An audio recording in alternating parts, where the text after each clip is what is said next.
All right, viewers, thank you so much for coming to the latest Blood Money episode. Today, we have a very special guest, Pastor Che Ahn, who is running for California governor for 2026. How are you doing, sir? I'm doing very well. Thank you so much, Vem. It's an honor to be on your podcast, and I'm eager to get into it.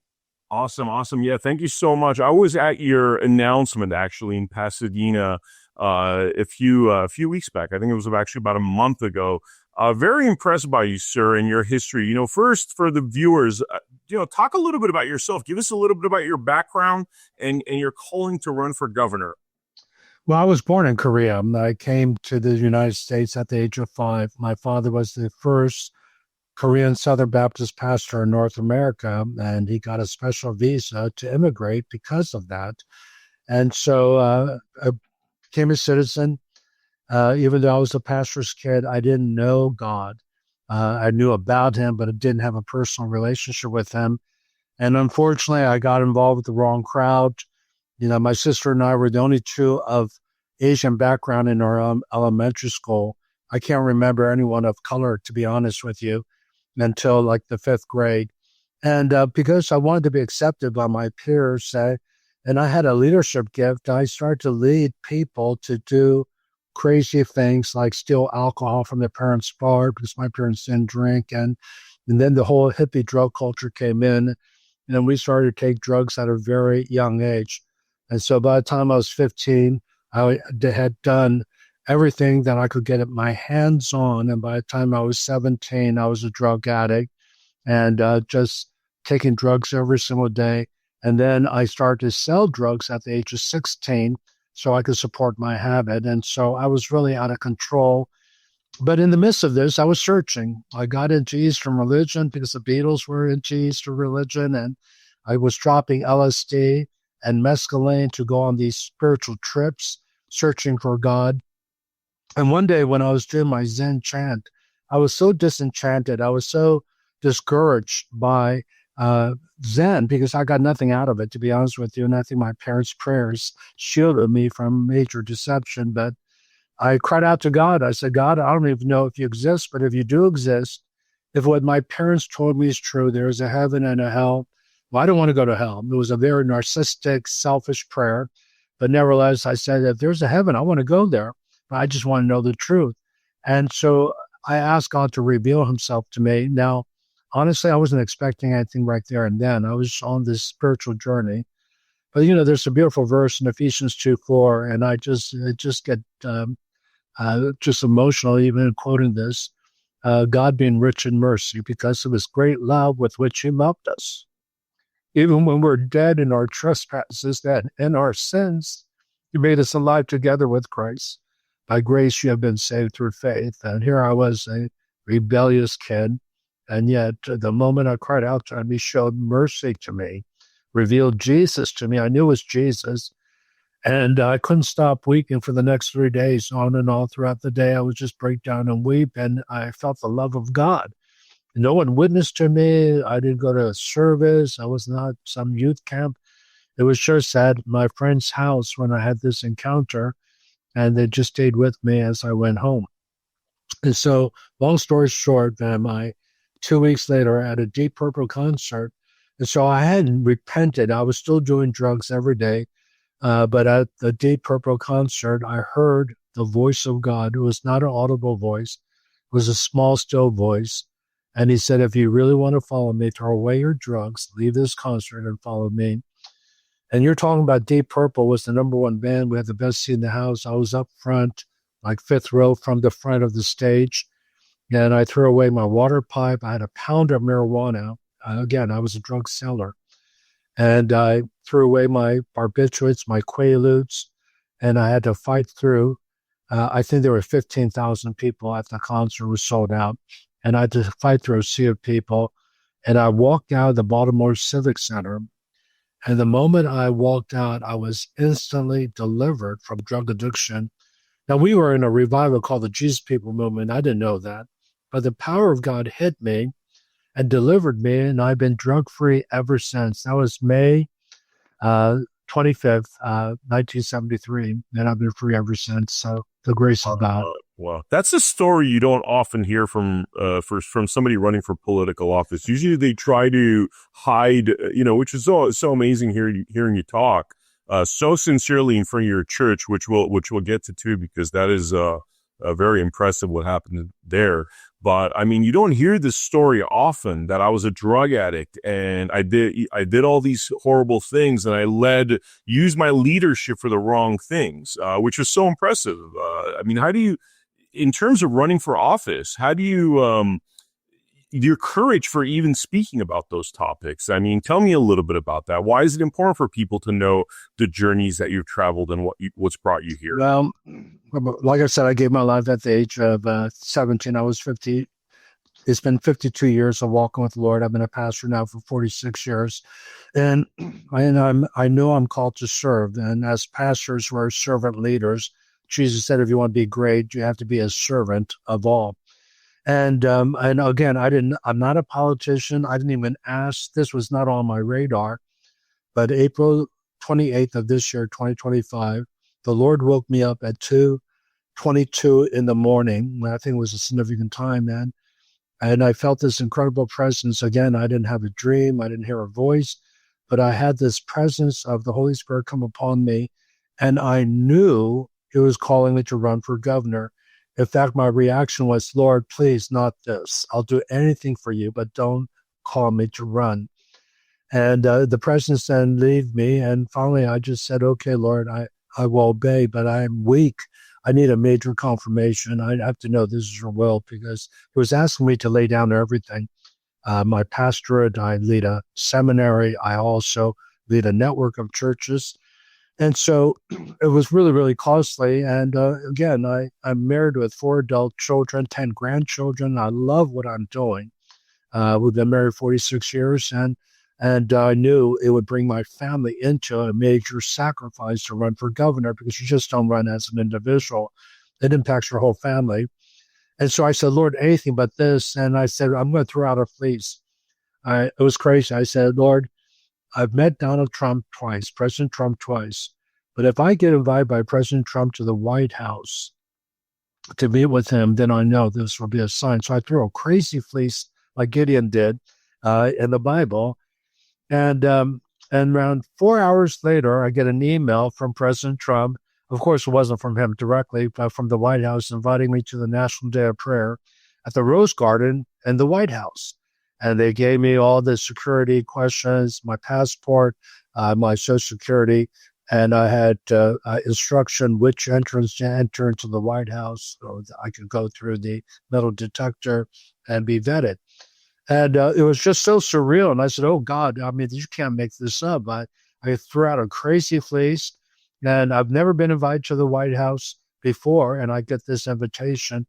And so 3 days later, I'm at the White House. I'm 3 feet away from President Trump as he signs the executive order for the Religious Freedom Commission. And he had asked a number of key pastors in America to come.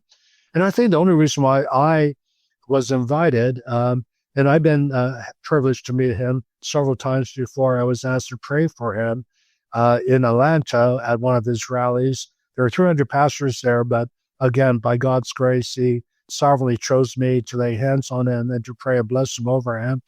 And then I met him at his hotel, Mar-a-Lago, with a group of around 12 people, and that was a real honor as well. But the reason why is because I think he knows that I sued Governor Newsom, or someone told him, during the lockdown in 2020.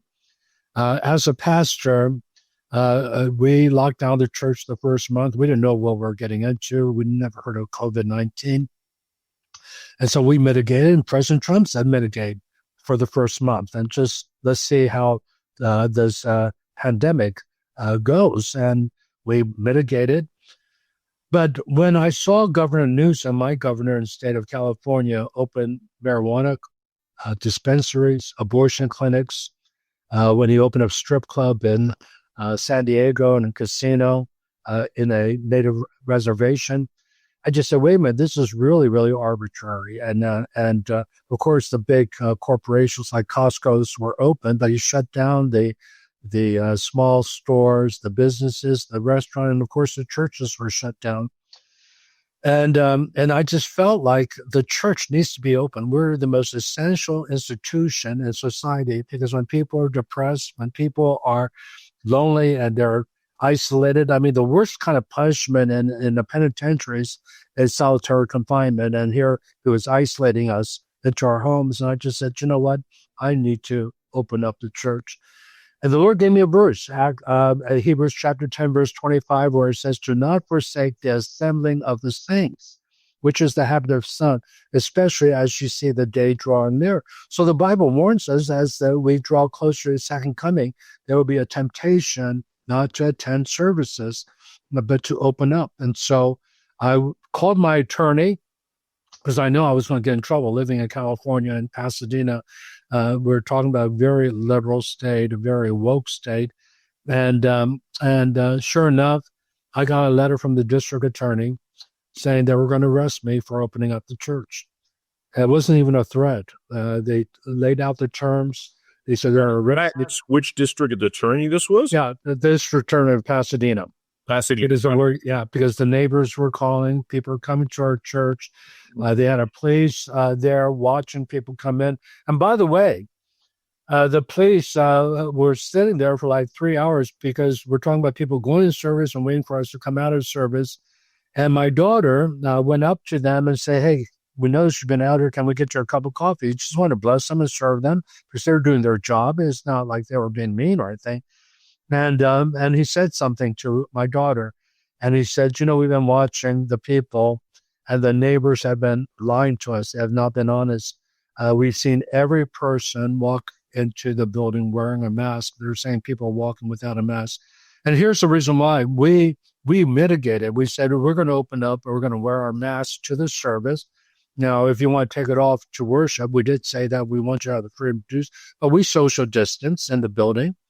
We used to have 2 services. We just went with 1 service, and we told everyone else to watch online. If you are a high-risk person, we want you to watch online. We feel as adults and as a pastor, we have enough common sense, enough wisdom to mitigate and not put our people in danger. But we want to bring the positive aspects of the church, of worship, the sense of community, and preaching of God's word and prayer, so that they would be alleviated from the oppression and the depression and the anxiety they were experiencing. And by the way, we never had an outbreak of COVID from our service ever since we opened, because we did open, and they didn't put us down because I was in a lawsuit at that point with Governor Newsom, and I was waiting to be arrested actually because of the letter. But I found out they can't arrest me until the lawsuit is finally settled. If I lost, then I would be arrested. But by God's grace, it went all the way to the Supreme Court. Now, we didn't pick the Supreme Court. Supreme Court has to pick you. And by February 2021 now, February the 5th, they sided with us 6-3. It was unanimous almost, that our First Amendment rights were being violated, which is a right to gather, right to worship. And the state is not to interfere with the free exercise thereof. And they were interfering with us all along the way. Even when we were open just for a month, he said, no singing, no chanting, no singing, which is interfering with worship. I mean, why are we going to gather? I mean, the whole purpose is to worship Jesus. And so anyway, by God's grace, we won. And we won a $1.3 million settlement, which we joyfully gave to our attorney because he was serving us pro bono. It was Matt Staver with Liberty Counsel. We had an outstanding attorney representing us, beautiful Christian. And so the Lord did this, and we give him all the praise and all the glory. So I am more known for seeing a Supreme Court decision that set a precedent, not just for California, for all the United States. There was another pastor named Art Hodges who at the same time sued, and he also won. And so together we somehow got on the radar to President Trump, at least I did, and he invited me to the White House for the National Day of Prayer. That is amazing. Let's talk a little bit about when you're doing your speech for running for governor. You were in front of your amazing, beautiful church. Tell us a little bit about the history behind that and how you guys got established in Pasadena. Well, that's a great question. Then because people said, who are you? You're a nobody. And I asked the Lord to give me a scripture on this, and I was listening to a John Maxwell audio book, and he was talking about David and Goliath from 1 Samuel chapter 17. It was really interesting that David was also a shepherd. I'm a shepherd. I'm a pastor. He was no one knew him. He was not a warrior for sure. And even among his brothers, he was the one that was the obscure child. They according to biblical historians, he was illegitimate, and so he was not among the ones that saw until they brought him out and he anointed him with oil to be a future king of Israel.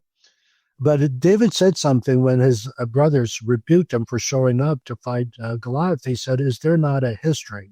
And that's in 1 Samuel 17:29. I've been meditating on this because he was saying basically there's a history. There's not a cause. And he said, I killed a bear, I killed a lion. And so who is this uncircumcised Philistine? Because God gave me victory over that. And one of the things people say is that what qualifications do you have? And one of the things I feel is that I raised $13 million in 4.5 months to buy our building when we had nothing. The door opened up for us to have this beautiful building. It's worth today $45 million, but at that time was $28 million. And the person who sold it to me became a Christian. He became a follower of Jesus. He was praying with me and other pastors in Pasadena, and he knew we're looking for a building.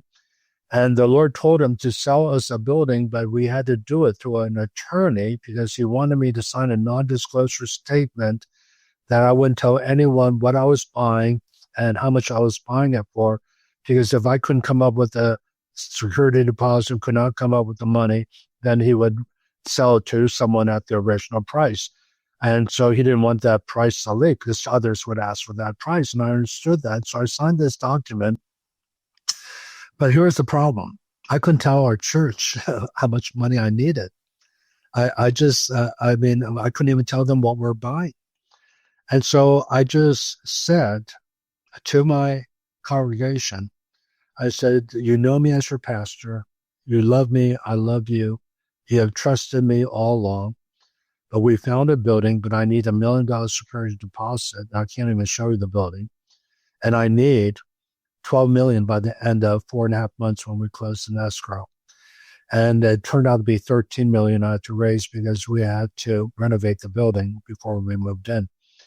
And by God's grace, again, I give him all the glory. The people gave sacrificially and generously.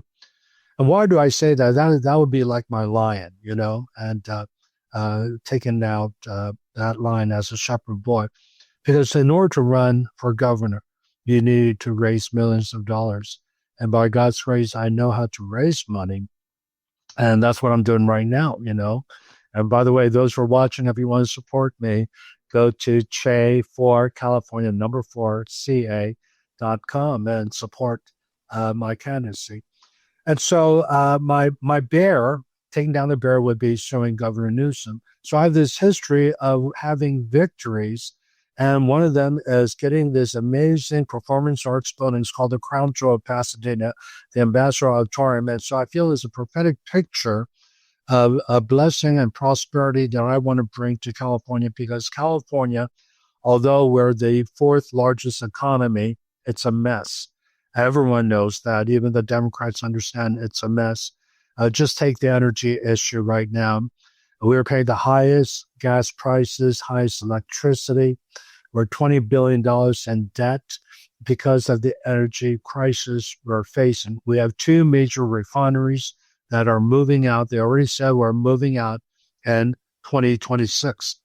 And as a result of that, gas prices are going to soar even higher because we have to now import the gas that the refineries are producing right now. By the way, we will lose 150,000 jobs and hundreds of other subsidiary jobs as a result of these refineries leaving.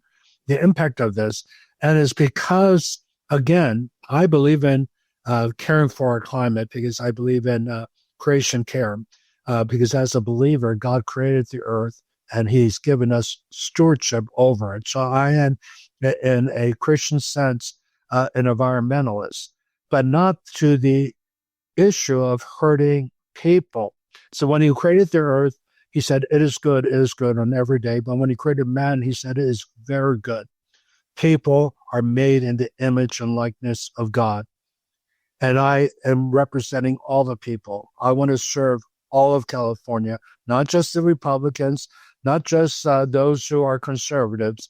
I want to just say out loud that as a pastor, I have pastored people from different parties, different ethnic groups. I became a pastor to everyone because you are to lay down your life for your sheep. And I want to pastor California. And the number one issue I see right now is extreme environmental laws that has caused our wells to stop pumping. Our energy crisis has hit such a major catastrophe that we're losing these refineries. And right now we can't even afford the kind of the mandate that Newsom wants net zero emission by 2045, and everyone, including the Democrats and those who are scientists, are saying it's not realistic. We don't have the energy for that. We don't have the electric grid for it. Everything they think will be electric. We just don't have that power. We don't have the electricity even for that. Yet alone, the fact is that oil is not going to go away. We have 38 million cars in California. Every day we consume 30 million gallons of gasoline. We're the number one consumer of jet fuel. They're airplanes that fly out of LAX and San Francisco, Sacramento, and San Diego, and all the other small airports. We're the number one consumer of it. And you need the kind of heavy oil that was produced in California that makes for diesel fuel, but jet fuel. And what's crazy is that we have it right underneath our feet, and yet we're not opening up the wells. We're now importing, and I heard this, and I want to get verification. I heard two stats that we're importing now 80% of our petroleum. And what's crazy about that, and the other percentage I heard was 60%. And so I want to do a fact check, and I don't have the exact answer, but I know that we're importing a lot of oil, more than what we obviously can produce all that here. But what's crazy about it is that we want to preserve the environment, but the tankers that bring the massive oil, and by the way, we're getting it from Saudi Arabia, we're getting from Iraq and Kuwait and Ecuador. It's just like it takes 40 days for those tankers to come. And the amount of diesel fuel they're emitting into the atmosphere. One person who is a Democrat did a study and saying we're polluting the air more by importing oil with the tankers, and which, by the way, our ports aren't even able to handle all of that, and especially the increase of that with the refineries going away. And so the irony of the whole thing is we're causing more pollution with a view towards now California. We could check off, oh yeah, we've reduced carbon dioxide. We are an example, but that's pride. Pride goes before fall, and I see us falling here. And I feel that we need to come to a sense of humility and say that goal was noble, good motives. I don't judge them at all for the motives, but I feel that it's wrong that when you realize that now 30% of California are living on poverty level because of the energy crisis, that it becomes an emergency. And so when I become governor, as a governor, I have authority to have executive orders based on emergency. And my number one thing I'm going to do is open up the wells. I'm going to ask the refineries to stay. I'm going to beg them to come back, and that we will reduce the regulation to make them profitable so that they can stay, because I feel that this is impacting the poor in our state, the middle class in our state. And so that's one of the first things I want to do as governor.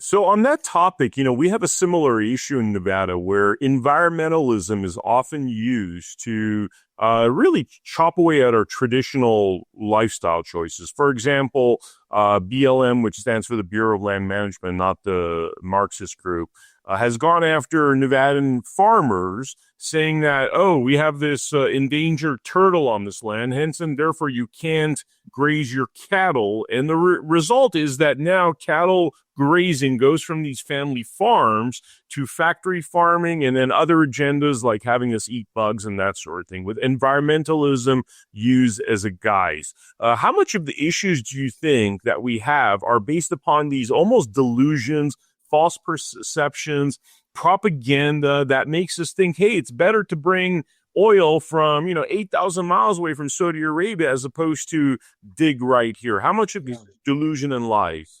Oh, it's a major, it's systemic throughout California. We are run by ideology, by politics instead of good, sound policy, common sense policy. It's the government, it's in control. It's not about the government. It's not even about me running or any of the candidates. It's all about we, the people, what is best for the citizens of California. And every governor, mayor, president has to have that as in mind, that the people are the first priority. I will swear on the Constitution and the Bible to uphold the Constitution, which is to protect the people from enemies from abroad as well as within. And right now, we are the enemy within. We are hurting our people. Just think of the homeless situation. We spend $5 billion a year. For the last 5 years, it's been $24 billion. And here's the problem. The homelessness has increased by 40%. And it should never have been a government program. It should have gone to the private sector. It should go to nonprofit organizations. Data shows that they're more effective in handling it. And obviously, we're not solving the problem. Someone defined insanity, whether it's Einstein or someone else, is doing the same things we've always done before, expecting new results. And the results are getting worse, not better. And here's the point I want to make is that I don't think the government wants that problem to go away because so many people are being paid for the homeless problem. The bureaucracy, the people who are getting money. I don't know where $5 billion is going. It's definitely not going to the homeless. And so I feel that when I become governor, day one, I want to doge the government. I want to do line by line audit. For example, I want to audit the bullet train.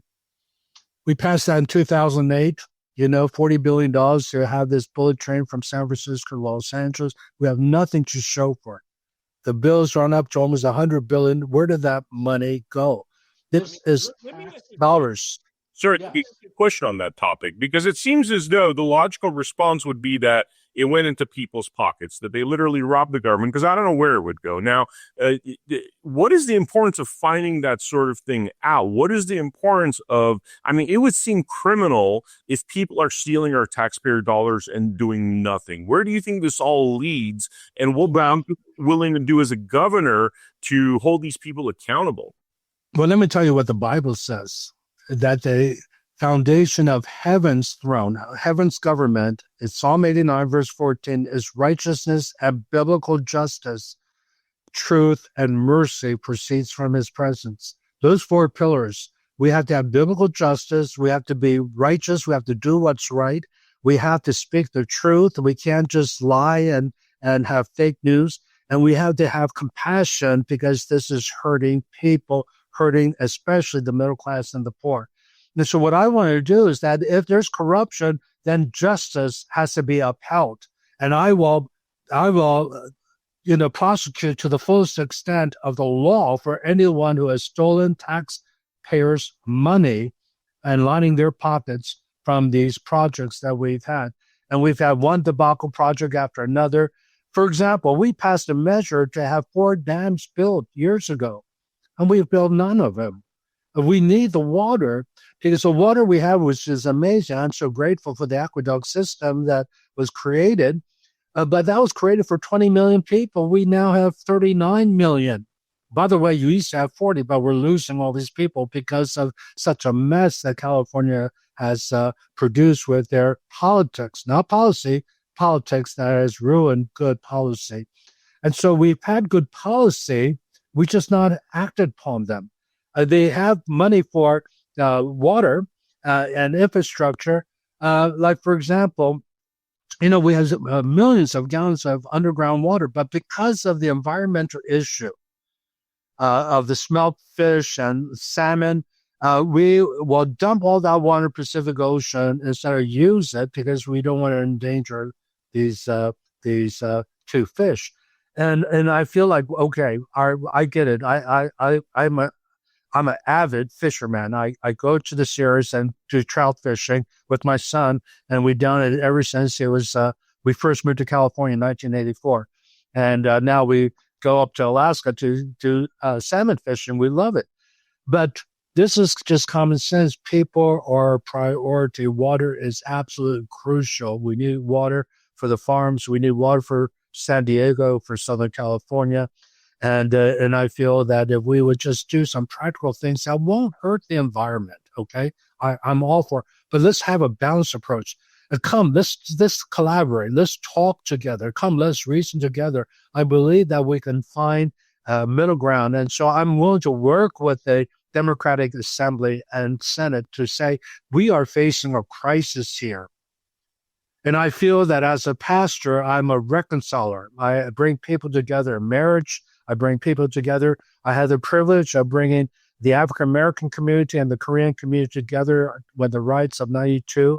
A lot of people don't know this. This was not in the press. But I brought the largest pastors of the largest churches. I'm talking about Bishop Blake, Bishop Ken Ulmer.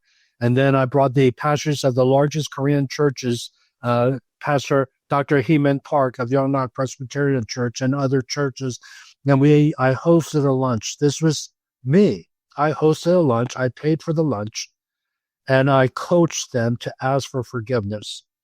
And Bishop Blake, God bless him, he led. He said, will you forgive us for the carnage we committed? Because a lot of people don't know the rights of 92. $1 billion of property was damaged with the fires and the rioting. Most of it was in Koreatown. So he said, will you forgive us for what we did in Koreatown? He didn't do it. It's called identification repentance. And the moment he said that, all these Korean pastors just started to weep. And then I coached Dr. Hee-man Park, and I said, Dr. Park, would you ask forgiveness for racism on the Korean part? And he said, will you forgive us for our racism? Because we don't hire people of color. We buy the stores and shops and restaurants and the dry cleaning, liquor stores, the convenience stores in South Central. But we hire, and he explained this. He said, we just hire our own family members so we can keep the money within. It's not really racism, but we will make a promise that we will start hiring the people in the community. Ever since then, there's been a tremendous reconciliation. And I brokered that, and I give God the glory for it because the Lord moved my heart to do that. A lot of people don't know that. But I want to say that because I feel that I am a peacemaker. Jesus said this, Matthew chapter 5, verse 9, blessed are the peacemakers, for they should be called the sons of God. And one thing I do believe as a pastor that I can't say with my opponents or other Republicans, I think they're fine people. I believe they love California. They have the best interest in California. But I want to bring my pastoral tools to bring about reconciliation, communication, and dialogue. I want to listen to the environmentalists. I want to listen to their side. But I also want to share the data. I want to go with science. I want to go with the experts because that's the language that they understand. I don't want to just go with some professor in his ivory tower quoting that we got to save these endangered species, and he's never been out there to see what was going on. I want to talk to you about the person who's a farmer who works in the land and knows what his farm is going to do to the environment. And they've already gone through environmental impact report. They've already been vetted with the California Environmental Quality Act. You can't get anything done without CEQA. But I want to be able to talk to my party and just say, look, we're all in this together. We want to make California glorious again. We want to make it a better California. We are for the people. The people voted you into position. Keep that in mind, and they could vote you out. And so, come, let's reason together, says the Lord. And that's from Isaiah. And so, I want to bring the parties together. I want to talk to them. I want to communicate with them. And I feel that by God's grace, as a pastor, I am qualified and capable and experienced to do that because I've been doing that for 46 years. Yeah, I could definitely sense that. Pastor On, like, I'm curious, there was a few guests we had that were talking about the original 13th Amendment to our Constitution, which I don't think made it fully through, but the essence of it was that in the legislature, our founders wanted to have a lot of pastors, a lot of business people, a lot of farmers, and void of lawyers, because the judiciary has plenty of lawyers. They found that was a reason why it was initially proposed to have a proper checks and balances, to make sure that people like you that are experienced in life, that have gone through your own journeys, bring that experience to Congress, as opposed to what has become known as career politicians. I would love to hear your thoughts on that topic. Yeah, no, I believe that. One of the things I feel is actually an asset. People say, well, you have no experience. I've been a lifelong sheriff for 25 years or whatever, and I've been involved with the government. And that's true. I want to confess right now, I've not been a politician. I've not been involved in a political arena as a career. I have been as a citizen. I have encouraged our people to register and vote. I feel that's something that we have to steward. Of course, I've encouraged people to run for office, and one of our church members became a city council member. One other one in our network became mayor of Walnut. And so I've encouraged that. I'm shocked, to be honest with you, that God would call me to run. But I feel as an asset that I'm a pastor, though. And I feel that we need to have a pastor's heart, because we fear God. We're not going to lie. I'm not going to lie to the people. If I do, I'm going to repent. I'm going to confess. I misled you. I lied to you. Because why? Because it's one of the 10 Commandments. You should not bear false witness. Not only that, Proverbs 6:16, it's really interesting. It says there's 6 things the Lord hates, 7 which is an abomination. 2 out of the 7 is about lying. A lying tongue and a false witness that utters lie. Number 2 and number 6 on that list. And so I am not going to lie. And yet I am called to love. I'm called to be compassionate. That's what Jesus was constantly moved to, compassion. And so I'm motivated by love. But love has to be biblically defined.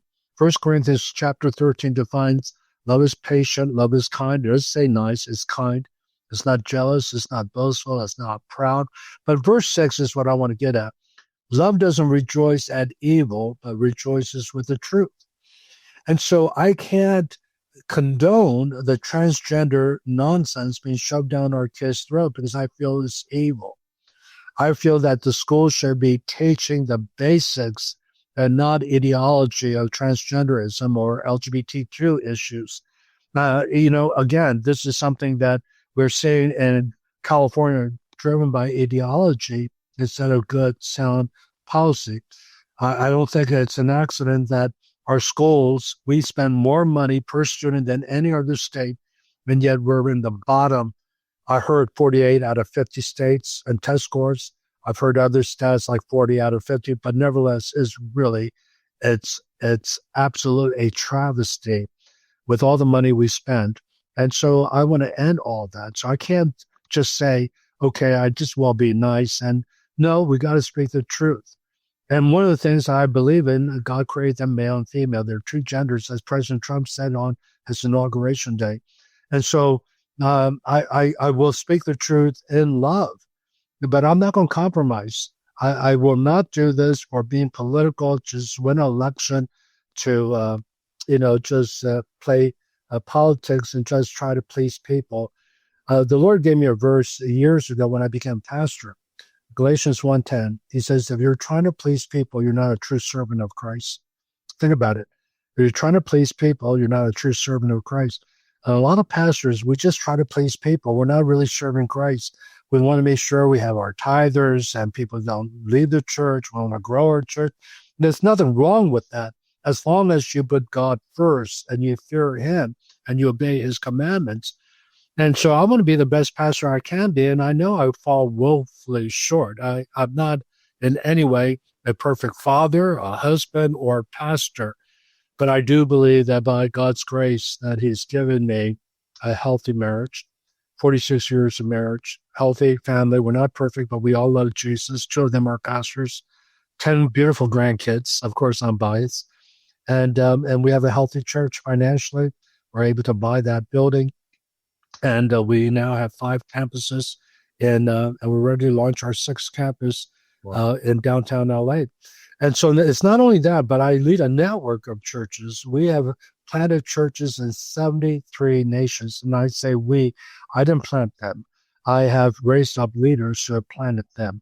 And so I feel that God's given me grace to manage a large network, one of the largest networks in America, and to pastor leaders and raise up leaders and empower them and make sure that they're strong and cared for.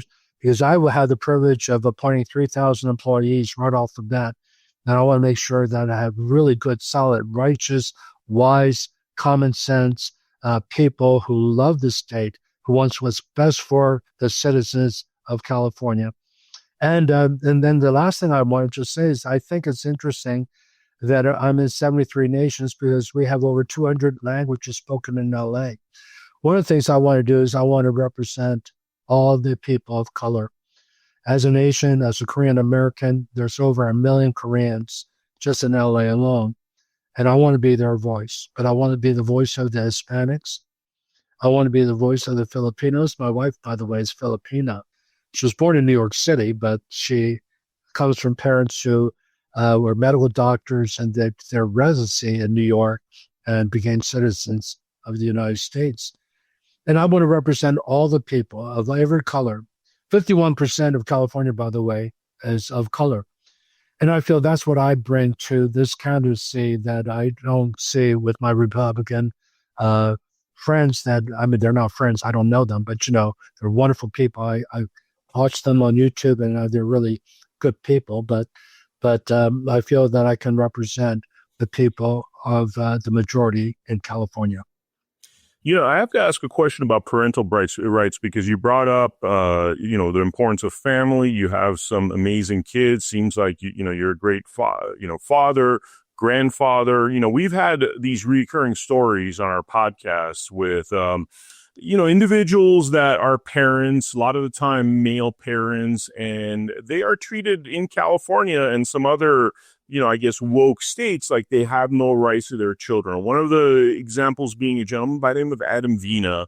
I actually believe he might have even been at your announcement where, he can't have any access to his kid because he will not essentially affirm that the mother thinks that boy was born a boy in a girl's body. Hence, the mother wants to transition the child. And this child hasn't even hit puberty yet.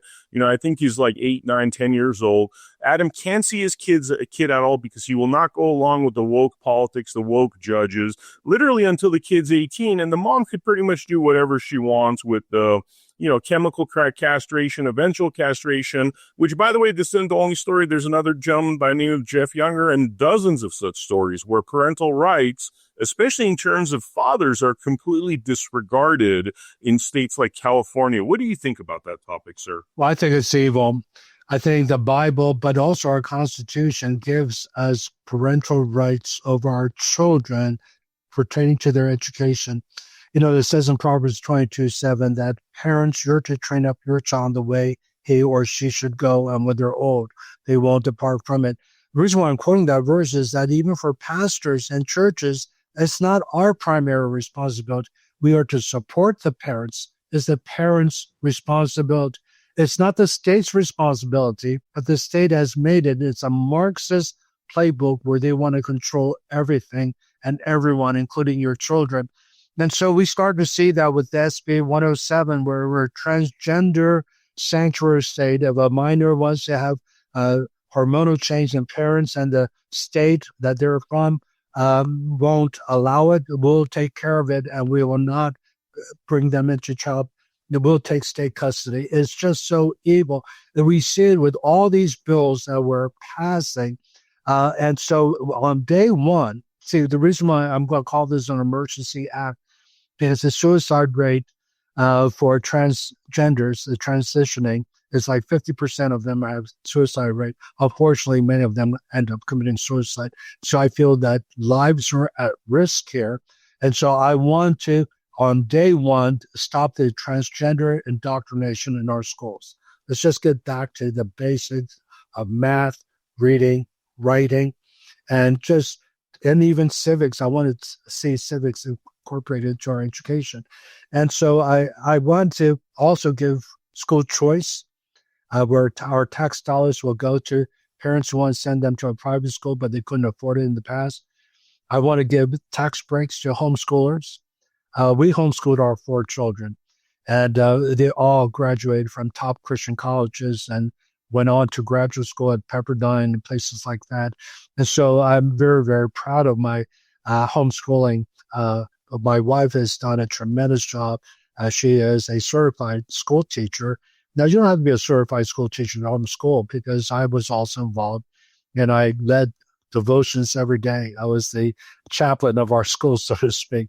And we started out with a Bible reading, and we taught the Word. And then my wife then would take them through a curriculum we had for homeschoolers. And it was just wonderful. And by the way, they were at the top of their class when they graduated. They were straight A students all the way through college. And so we didn't in any way skip a beat. I wish I said they had my DNA. I think they had my wife's DNA because she's extremely smart. And so I just want to just say that homeschooling is a fastest growing thing that's going on, not just in California, but in the United States. And I feel that we need to use the tax money that you're paying for the education system and give you at least a tax break, if not some actual credits, so that you can continue to do what you're doing. And why I'm doing that, I feel it would open up it would be a free market. And all of a sudden the teachers union would say, we're losing students, we're losing money. We got to improve our schools so we can compete with the private schools and homeschoolers. And I think that's going to be healthy for us to have some good competition instead of this Marxist one way, our way, or the highway. Yes.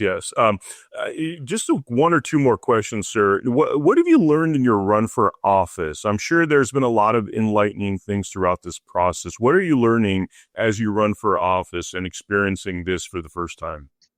I'm learning a lot. I just made the announcement a month ago, and as she said, in August the 2nd. And my first week of campaigning was just 2 weeks ago because I had international commitments with the network of churches I lead. And I felt in integrity I could not cancel those commitments I made. Again, I really believe in keeping my promises. And when I say these promises to those who are watching, by God's grace, I'm going to keep them on day one. But anyway, what I've learned is that I can see why people don't like politics because it could be kind of mean-spirited. I've already gotten emails asking me to step down and to not run because, I'm competition for their person that they're running. And I blessed them. I didn't even respond to the email. I just said, it's just one person, but it's just a sentiment that I pick up. And then I've had consultants that, they just want to charge an arm and a leg. It becomes a big industry. I realize is that people are making a lot of money off of elections. And on the other side, the lobbyists are making a lot of money. And I just see how the love of money is the root of all evil. It just corrupts things. Now, by God's grace, I'm a businessman as well. I started my wife and I started our own S Corp, LLC, in 2010. And the reason why I can sow literally thousands of dollars of my own money into my own campaign is because we have a very successful business. And in fact, I make more money with my small corporation than I do as a pastor, though I turn in my salary as a pastor. And I've done that for 15 years and then some. We are one of the largest givers as a result of my company. And I feel that is a microcosmos of a macro, that if I have been faithful, I've been prospering with my business. And by the way, I get that from my parents. My dad was a pastor, but he was a dental technician. He had on dental laboratory. He bought a restaurant with the money they made from the laboratory. They invested in real estate. They had 4 houses in the nation's capital. They were very, very wealthy. And the same things happened to me. I had bought houses for all my kids in Southern California. God so blessed me financially that I'm able to sow my finances into this election. And so, I want to implement that. But I just see how people are motivated by money. And so much of this, and it brings darkness, it brings evil, in fact, corruption. And so I feel by God's grace, I'm untouchable as a result of my success as a business person. Wow, wow. And then that's the kind of experience you want. This is what I was trying to get at with the original 13th Amendment. And you're saying that, oh, well, I'm not, as experienced, but that's the kind of experience I think people want nowadays. They don't want an experienced politician that's going to rob us blind and not care about the will of the people. We want somebody that's been out there, that's fought the fight, that has had their church shut down and threatened to be arrested, but nonetheless fought the righteous fight. Because if you can't fight that fight, you're not going to be able to win in Sacramento with some of the stuff that's going on down there. Absolutely. It's going to take tremendous courage. And someone said this, when you fear God, you don't fear anyone. I feel that's true with me because I fear the Lord. I'm not afraid of the environmentalists, the left-wing Marxists, socialists. I just say, well, you know what? I have the greatest weapon, and that's the love of Jesus Christ. I'm going to just love them and share the good news with them and pray that they will be converted. And if not, that's okay. We can disagree without being disagreeable, or we can walk away from it. But I'm at least make the attempt to communicate, to reach out, and to earn the right to be heard, to be honest with you, because I want to demonstrate that I'm not their enemy at all. We're all for the same thing. I believe that majority of people I will be working with love California. They love the people. They want what's best for California. We have the same objective, same goal, but different ideology, different policies to get there. So that's why I'm saying, come, let us reason together. Maybe we can bring it together into a unity that will be a win situation for everyone in California. And I believe that California will be glorious again, great again, golden, whatever you want to use as an adjective. But I believe that will be a much better place than it is right now. Excellent, excellent. Last question, and then I'd love a closing statement from you, sir. Regarding, there's been people talking about the frustration of, I guess, the rural Californians that often feel as though San Francisco, San Diego, and San Francisco, San Diego, and Los Angeles are calling the shots. And there's this new idea floating around of a new California, I guess, separating the state where those cities get to run their politics, whereas the rural is not often, bowled over by the politics of the bigger cities. I mean, what do you think about that sort of a concept? Well, just my opinion. I could be absolutely wrong, but I think a house divided against itself will not stand. And I think a divided California would be much weaker. We need Silicon Valley. We need Hollywood. We need San Francisco. I love, to be honest with you, I'm a foodie, so I love Chinatown, Fisherman's Wharf. That's one of the reasons why my wife and I frequently visited until the homeless problem prevented us from bringing our children up to San Francisco. Because last time we went, we were just walking over bodies, to be honest with you. And so I want to deal with that. I want to bring law and order. I feel I have a solution for the homeless situation, because I was a drug addict. I know majority of them ever since we passed the proposition allowing what was once a felony to be a misdemeanor. We put all these criminals out on the streets, and they need help, but we're not giving them the right help. We're not putting the axe to the root of the issue. And I believe that through nonprofit organizations that have been really, really effective, like the Dream Center with my good friend, Pastor Matt Arnett. They've helped all these homeless people, and they have come sober, delivered from drug addiction, got healed up, trained. They're now disciples and back into the workplace. And that's what I want to accomplish. I want to see the homeless become productive citizens in America. But I also know that some of them need to be incarcerated because they're criminals out there. They're breaking the law. They're causing a lot of crime because of their addiction. They will kill, they will rob. And Newsom closed down 4 penitentiaries. When I'm governor, I'm going to open up those prisons and I'm going to build more prisons because I believe this is a great way for people to be reformed. I'm going to make sure there's a Christian chaplain or a religious chaplain there to really help these inmates to really come to peace with God, with others. And I'm hoping to reform them. And the reason why is because I know I was in jail when I was 15. I know that God reformed me through the good news of Jesus Christ. And that's what I want to do with those inmates, is if you just give me a chance to do that. Now, I know it's not popular. I know people are saying, well, separation of church and state, but that's not in our Constitution. I feel that we need to bring the gospel into the prisons, to the homeless. That's what they need. They need good news. Jesus himself said, the Spirit of the Lord is upon me. He has anointed me to preach good news to the poor. The gospel is for the poor. He sent me to proclaim release to the captives, proclaim liberty to those who are downtrodden, to open eyes that are blind, and to proclaim the year of God's favor. And I want to do all that because all the people he highlights are the marginalized, those who are discriminated against, those who are in prison, and those who are poor. And so as a pastor, I'm bringing that paradigm, that worldview into my candidacy. And I want to be the pastor of the poor as well as the rich in Silicon Valley. Again, I'm coming as governor for all people. That's amazing, Pastor. Is there anything in closing you want to share with the people? The mic is all yours. Yeah, I just want to say and appeal to the Democrats, how bad do you want things to get before you will switch parties and do something that's good for California? And I really am not really talking about party, but those who will share your values. I feel that I reflect your values. I think your values are for parental rights and safeguarding our children. I share those values. I believe that you want streets to be safe. I share that.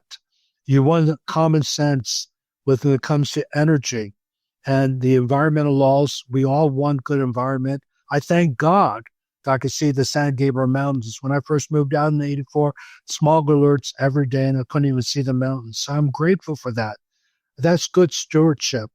But we can't have it so extreme that is hurting people. Jobs are being lost. The economy is in shambles. 30% of California are living now in poverty. I want to make California glorious again, and I'm asking your help. I want you to vote for me. I want you to go to my website to see the 22 promises I'm going to do on day one. It's California.com. I want you to support me financially because even though I'm sowing my money, the people have been very gracious and showing I'm going to need millions in order to win. I'm just going to be honest. It's going to take millions to reach the 39 million. If it was a small state, it would be one thing. I could do town hall meetings, but I don't have time to reach 39 people personally. I have to use media. And then I'm going to ask you to volunteer. If you can volunteer, there's a link on the website that you could volunteer and support us, make phone calls for us, canvas for us. And then lastly, if you are also someone of influence and you have a podcast, you have social media, or you have just a following, I want you to take this recording and forward it forward and just say that, and only if you could do this integrity, I am supporting Pastor Che Ahn for governor, and I want you to watch this and see what you think and let them decide. Again, we're not going to, the one thing I love about this country is the freedom we have to choose. And what amazing thing that Asian immigrant, can I add legal immigrant, that came at the age of 5, is living the American dream, was able to buy a house in Los Angeles, but not only for himself, but for his children. And by God's grace, I am pastoring with the greatest church leading a network of churches that's doing missions in 73 nations. And now I'm running for governor. I want to be your governor. And so I pray for your vote and your support. Above all, please pray for me. I mean that sincerely with all my heart. God bless you. Thank you for allowing me to share with you. Amazing, sir. Amazing. Thank you so much for putting yourself in this fight and really all the things leading up to it, because there was so many pastors that just went along and ignored our Constitution. And I think you've shown, trial by fire, that when push comes to shove, you're going to fight for our rights, even if it means going out of pocket. And yeah, I'm willing to go back to the Supreme Court. I know I'm going to be sued by some of my policies, and but so be it. I will fight for Californians. I will fight for them. I'm basically was willing to go to jail for our freedom, and I'm willing to take a bullet, really, for California. I'm laying down my life, basically, to serve California. Amazing, sir. Amazing. Thank you so much for your service. Thank you for everything you've done thus far. And I wish you the best of luck in this race. Thank you, Vem. I really appreciate the honor to be on your show. Thank you so much. Thank you. Thank you. And for the viewers out there, thank you very much for joining us for this episode. Make sure you check out AmericaHappens.com, where we have all of our featured episodes. Make sure you follow me at Not Vem Miller on X, and I will see you all on the next episode. Thank you.